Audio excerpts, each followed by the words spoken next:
Hey, aujourd'hui nous allons faire des buildings. Youpi! Et oui, je suis tout excité comme toi. Donc, ce qu'on va essayer de faire ici, c'est à peu près de la projection UV. Ce qu'on va faire, c'est qu'on va prendre par exemple un shape primitif et on va commencer à projeter l'image de notre bâtiment par-dessus. On va commencer à faire des loop cuts et tout, etc., etc. Donc, commençons tout de suite sans plus tarder. On va tout d'abord aller sur Blender. On va avoir notre cube. Normalement, il est comme ça. Il est juste en bas, mais je l'ai juste monté. Alors, boum, pour avoir à peu près sur le sol. Donc, ce qu'on peut commencer déjà à faire, c'est garder le cube comme il est ici. On peut aller sur Shading. Il y aura déjà un shader de base dessus. On va venir ici sur le site texture.com qui va vous permettre d'avoir plusieurs textures de bâtiments de phase. Vous tapez juste build, ou bien vous cherchez ici, vous allez trouver ce que vous voulez. Même sur Google, il y a ce qu'il faut, vous avez qu'à chercher. Enfin bref. Après cela, vous trouvez quelque chose qui vous plaît. Personnellement, j'ai opté pour un truc beaucoup plus quali que celui-ci, je crois. Oui, c'est celle-là. Donc, elle est ici. Je la ramène, Blender, et boum. Là, on a notre texture ici. Donc, ce qu'on va faire, c'est qu'on va l'appliquer sur notre base color pour voir à peu près ce qu'on a déjà. Donc, ici, on peut voir qu'on a des trucs à peu près n'importe comment. Mais c'est pas grave parce qu'on va fixer ça sur le dépliage UV. Donc, on va venir ici, on va juste mettre en matériel. Voilà, comme ça, on pourra voir à peu près ce qu'on est en train de faire. Donc, on va commencer par la vue de face, qui est celle de 1, qui est ici. Donc, tout simplement, on va sélectionner cette face-là, ce polygone ici. Et là, on peut voir que ce polygone, il est exactement ici. Donc, si je bouge à peu près, on a cela. Voilà. Donc, ce que je vais faire, c'est que je vais faire UV Project from View. UV Project from View. Et là, on peut voir qu'on a déjà un résultat. Donc, ce qu'il faut faire ici, c'est dans l'UV Editing, on va essayer de changer à peu près les tailles et les échelles de notre polygone dessus pour ensuite avoir ce qu'on cherche. Donc, tout ce que j'ai à faire ici, c'est venir par là, le positionner à peu près dans une position qui sera favorable pour que je puisse ensuite faire mes loop cuts dessus. Donc ici, je vois que c'est bueno, c'est nice. Mais on voit que c'est un peu écrasé, donc ce qu'on peut faire, c'est juste scale un peu notre cube, et puis voilà. Donc, on a déjà une face de notre matériel qui est faite. Après, il ne reste plus qu'à faire les autres faces à peu près comme cette technique. Donc pour la face de droite, tout ce qu'il y a à faire, c'est aller en vue droite X, comme ici. Et puis faire UV Project from View. Voilà, je fais à peu près la même chose, mais cette fois-ci, je vais prendre l'autre côté, comme ici. Je vais essayer de faire un truc plutôt pas mal.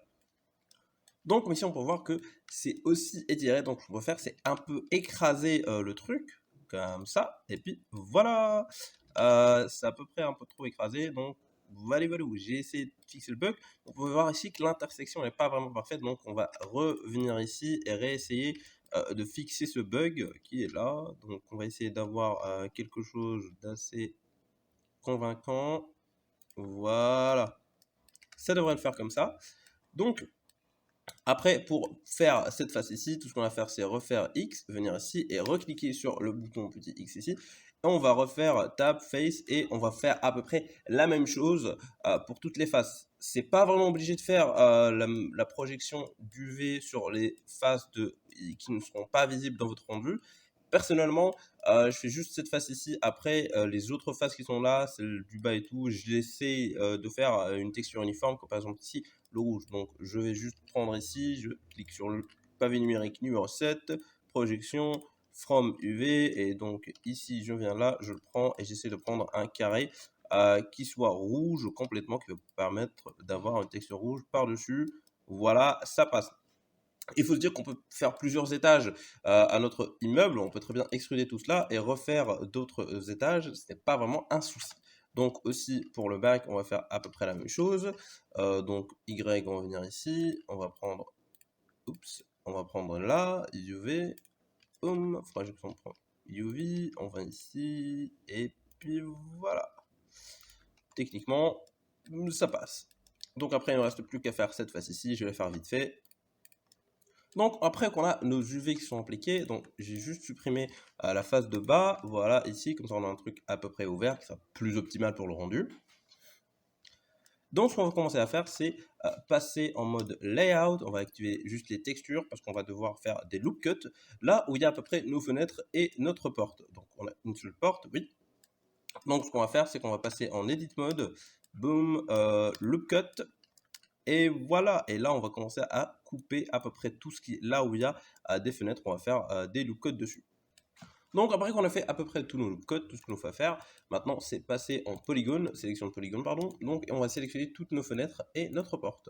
Après qu'on a fait ça, on va changer l'origine de nos faces, donc on va faire individual origin, ce que ça va faire c'est que ça va appliquer une extrude individuellement à tous nos polygones. Donc après on va faire E, et on va extruder à l'intérieur, juste un peu, pas vraiment beaucoup, on va pas trop abuser non plus. Donc on voit ici qu'on a déjà un effet de profondeur sur notre fenêtre et notre porte. Mais dès qu'on joue un peu, on voit que nos UV sont un peu étirés. Donc comment on peut remédier à ça? C'est tout simplement sélectionner tous les contours de notre fenêtre et de notre porte. On va aller dans UV Editing. Ce qu'on va faire ici, c'est qu'on va les déployer avec le mode cubique. Donc UV, oups, je fais pas mal d'erreurs, Cube Projection. Et là, on voit que ça s'est un peu éparpillé partout. Alors, on va juste les stocker. Donc, on fait A pour tout sélectionner, UV, et là, Pack Iceland. Et puis voilà. Donc, on va juste scale down à peu près et les mettre dans une zone là où on voit pas mal de rouge dessus, qui sera à peu près notre référence. Donc voilà, ça devrait le faire. Donc maintenant on n'a plus cette texture qui était étirée, tout dégueulasse. Après, ce qu'on peut faire maintenant, c'est travailler un peu sur la texture parce qu'on voit que ça réfléchit beaucoup trop, c'est pas vraiment très réaliste dessus. Donc, on va aller sur le shading et ce qu'on va faire, c'est qu'on va créer une roughness map et une height map juste avec notre texture color. Donc, ce qu'on va faire, c'est qu'on va faire Shift A pour search et on va rajouter un color ramp qui va permettre de convertir notre texture qui est ici en couleur, permettre de convertir en noir et blanc. Donc, on va venir ici, on va la mettre sur roughness. Et puis, ce qu'on peut faire aussi, c'est la mettre sur base color pour voir à peu près le preview qu'on peut avoir. Donc, juste ici, je vois que c'est très réfléchissant. Donc, ce que je vais faire, c'est que je vais un peu inverser les deux pôles de noir et de gris. Voilà, ça devrait le faire. Donc, un peu de noir, je vais juste lui baisser l'opacité. Comme ça, j'aurai une réflexion qui sera potable, mais qui ne va pas vraiment beaucoup déranger dessus. J'essaie de pas trop en abuser. Ça me semble correct, du coup, j'enlève ça et je le mets sur Base Color. Je remets ça. Là, on voit que déjà, niveau réflexion, on a un truc qui est beaucoup mieux que ce qu'on avait déjà avant. Donc, après, maintenant, pour faire la height map, ce qu'on peut faire, c'est rajouter un autre displacement et le connecter à notre output de shader. Donc, displacement. Voilà. Et là, ce qu'on peut faire, c'est rajouter un autre color ramp, et puis on peut le rajouter ici, height color, et puis voilà, on voit que c'est beaucoup trop, donc on va essayer de modifier un peu cela, pas trop en abuser non plus. Voilà, ça me semble à peu près parfait comme ici. Donc on va venir ici dans layout et on voit que notre modèle a une normal map, a des réflexions et tout, et ça c'est à partir d'une seule image et d'un simple cube qu'on a fait. Donc après, il ne reste plus qu'à faire le rendu, c'est-à-dire qu'on peut très bien faire à peu près des trucs de jeu de lumière et tout.